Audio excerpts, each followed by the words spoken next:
Mudando de assunto, o Senado aprovou, né, a Lei da Palmada com um novo nome. Agora chama-se Lei Menino Bernardo, em homenagem ao menino Bernardo Boldrini, que teria sido morto pela madrasta com o apoio do pai na época. Você ficou sabendo desse crime? Essa lei, menino Bernardo, pune os castigos que geram sofrimento das crianças. A gente convidou o advogado Dr. João Araújo para falar mais a respeito. Inclusive, hoje é o dia que se aprovou a lei, né, doutor? Boa tarde. Isso, boa tarde, Lu. É hoje que aprovaram a lei? Hoje, na verdade, a lei ela foi divulgada no Diário Oficial da União. Uhum. E pelo texto da lei, ela entra em vigor a partir da data da sua publicação. Então, a lei já está vigente. É hoje. Exatamente. Que ótimo, né? A gente fica muito feliz. Mas, de qualquer forma, demorou muito para essa lei ser aprovada? Esse projeto, na verdade, ele vem desde 2003, né? Foi um projeto que foi proposto, ele ficou um pouco parado. Em 2010, ele foi reaberto, com nova numeração, inclusive. Se teve muita discussão sobre ele, teve uma alteração na sua redação.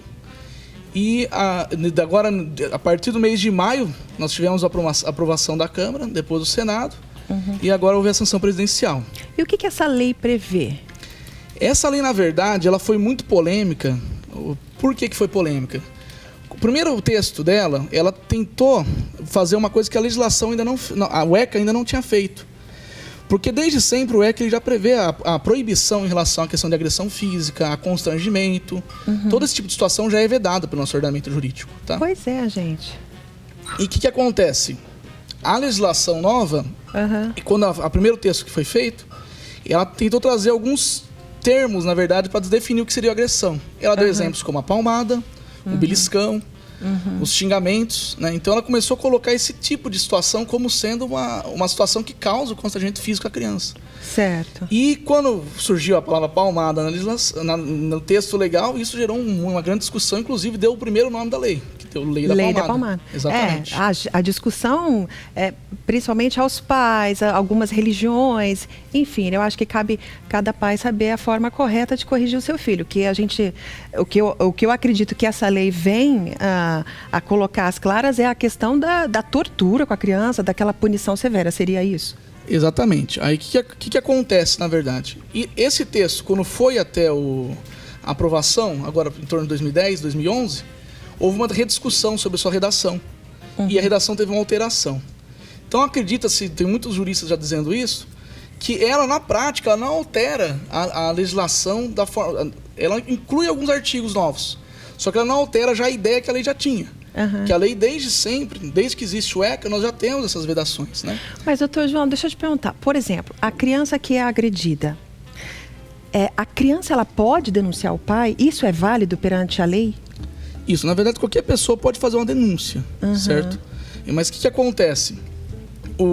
Feita a denúncia, vamos supor para o conselho tutelar, ele vai dar o encaminhamento devido para isso. O que eu entendo que pode ser que mude com essa legislação? Ela já ficou conhecida como a Lei da Palmada, embora já tenha o nome de Lei Menino Bernardo. O que pode acontecer? Às vezes alguém avistando alguém dando palmada, beliscão, ou xingando, constrangendo o filho em público, pode ser que essa pessoa venha denunciar a mãe com base na legislação nova. Entendi. E com isso o Conselho Tutelar vai dar um enfoque diferente para esse tipo de situação. Esse enfoque ainda não existia. Né, em relação às palmadas, por exemplo.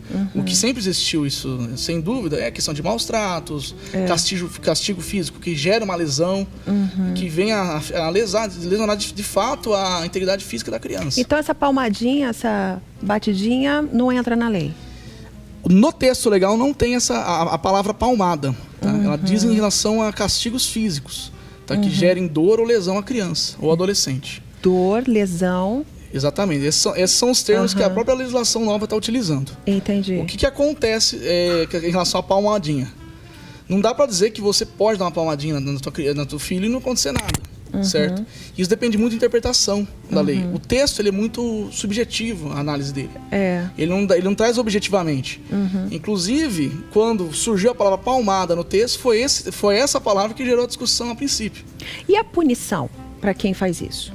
A punição para esse tipo de situação, ela pode variar de acordo com o que acontece no caso prático, certo? Regra geral, constatado isso, os pais, eles podem ser encaminhados para acompanhamento psicológico e psiquiátrico, tá? E se verificado uma questão, às vezes uma situação um pouco mais grave, ele pode até perder o poder familiar. O que seria isso? As crianças podem ser retiradas, mesmo que provisoriamente, do poder deles. Olha só, é muito sério isso, viu, gente? Tem que ficar atento. Um vizinho pode denunciar? Pode. Aonde que denuncia? Eu indico que se denuncie no Conselho Tutelar. Liga lá. Exatamente. Mais alguma consideração que é importante a gente saber, doutor João? É importante dizer o seguinte, que por mais que a legislação não venha com a terminologia palmada, certo? É claro que a ideia do legislador, quando ele propôs essa lei, era realmente evitar esse tipo de castigo físico. Então é interessante que até os próprios pais, mães, se orientem com psicólogos, profissionais da área, para verificar a melhor forma de educar seus filhos. E essa é a intenção da lei, na verdade, é criar melhores cidadãos. Vamos dizer assim, melhores pessoas para a sociedade, né? Perfeito. Acho que é isso aí mesmo. Concordo plenamente contigo. Obrigada. Eu é um prazer te receber, ainda mais nesse dia tão importante que a lei agora já foi divulgada, então já entrou em vigor, digamos. Exatamente. É isso aí, né? Obrigada, doutor. Claro.